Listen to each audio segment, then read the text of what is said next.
និទានរឿងខ្លានិងទន្សាយជាសត្វដែលមិនច្រឡំគ្នាក្នុងព្រៃខ្លាមានកម្លាំងខ្លាំងតែឈួតវង្វេងឯទន្សាយវិញសុភាពរាបសារតែវៃឆ្លាតថ្ងៃមួយទន្សាយស្រែកហៅខ្លាបំមាក់តើអ្នកចង់ធ្វើចំការជាមួយខ្ញុំទេ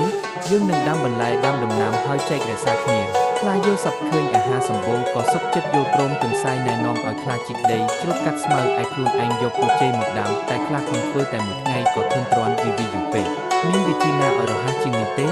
ទន្សាយសើចញញឹមបើអ្នកចង់បានផលលឿនត្រូវរងចាំភ្លៀងតែលើវិសាឆ្ងាយយើងត្រូវសាងប្រឡាយទឹកខ្លាស្ដាប់ហើយស្ទុះទៅជីកប្រឡាយទន្សាយវិញរៀបចំបំពង់ទឹកពីស្លឹកឈើពេលនោះសត្វកណ្ដូតឃើញក៏ចូលរួមជួយយកវិស័យមកផ្គត់ផ្គង់ក្រោយមកចំការពួកគេស្រស់ស្រាយដំណាំលូតលាស់ល្អតែថ្ងៃមួយមានជនចោរសត្វចោកចូលលូតបន្លែទន្សាយឃើញក៏គិតតកឲ្យខ្លាលាក់ខ្លួនក្នុងស្រែពេលចំដល់ខ្លាលោតចេញមកស្រែកខ្ទាកំហែងចោកភ័យរត់បាត់ទៅនៅចុងរដូវប្រមូលផលទន្សាយនិងខ្លាចែកផលចំណេញស្មើគ្នាខ្លាញ៉ាំងក្រោតខឹងអញខំធ្វើច្រើនជាងទន្សាយឆ្លើយដោយសន្តិភាពបើគ្មានកម្លាំងអ្នកយើងមិនអាចជីកដីបានប៉ុន្តែបើគ្មានគំនិតខ្ញុំក៏គ្មានប្រឡាយទឹកដែរសុភាសិតថាកម្លាំងនិងប្រាជ្ញាបើរួមគ្នាទើបជោគជ័យ